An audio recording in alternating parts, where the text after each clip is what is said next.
One of the issues, John, that we spoke about yesterday is that our refiners and a lot of Venezuela was the fourth biggest supplier to the U.S. last year. They make heavier grade crude. It's cheaper. We could potentially lose access to that oil. So this morning, what are your thoughts on all this? Well, there's only been a modest premium priced into oil right now as a result. But a part of that problem, though, is that WTI oil is a lighter blend. So the type of oil that Venezuela supplies is actually in relatively tight supply, and we're seeing those differentials actually close the gap to WTI quite rapidly. 5 of our refiners along the Gulf Coast are heavily dependent on that oil to the tune of about 500,000 barrels a day. It's also a symbiotic relationship because we ship Venezuela naphtha, which cuts their oil. It's really thick and makes it viscous and enables them to ship it out not only to us but to their lenders, Russia and China. And as a result of that, if we were to impose sanctions on them, it could throw a monkey wrench in the oil market, because not only would we not be buying their oil and our key refiners would be losing out, the rest of the world might not be getting Venezuela's oil because they wouldn't have the byproduct they need from us to make their oil flow. And Brian, you were saying that Russia, has an interest in Venezuela being able to produce that crude, which it's almost not even doing anymore.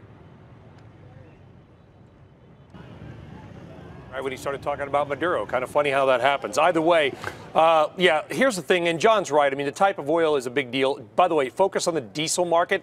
Venezuelan oil is really important for diesel fuel because it's just kind of thicker and more gooey. So listen, diesel's used in trucks and trains, transport goods around the United States. So there is an impact to the American consumer. On that side, Kelly, Rosneft, the big Russian oil company, basically bailed out PDVSA, the Venezuelan oil company, a couple of years ago. They have a 49% stake, which means they also have kind of an interest in Citgo, the U.S.-based company, which is owned by PDVSA, therefore owned by Venezuela. I'm sure that Russia would like to be paid back. By some estimates, China is owed $20 billion from Venezuela. That may be small change in the United States, but it means a lot to Venezuela and to China as well. So there's a money angle to this oil story as well.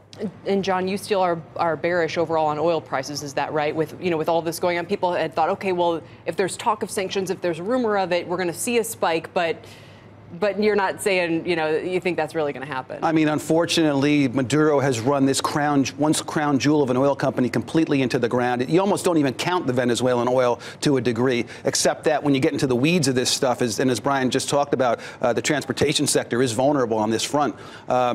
We've kind of wrote it off to zero almost. I mean, they're at about 1 million barrels a day, given how much rush there's been from the shale and some of the improvements in like Nigeria and Libya and just the oversupply and now worries about a global economic slowdown.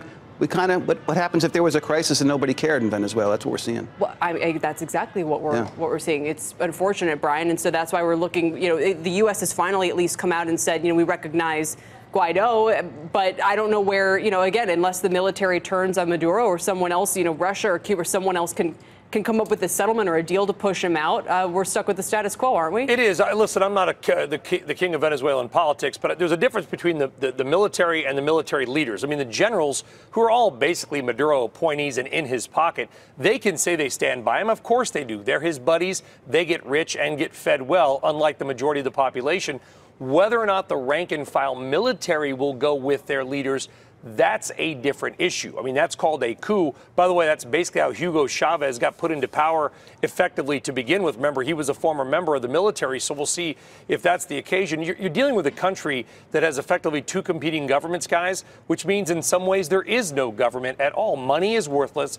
Bullets have value. We're going to see exactly where that overall rank-and-file military ends up, and if this opposition can hold out, I guarantee you they're not just going to be on the streets. They've got to be careful because the Maduro regime will have no problem locking people up.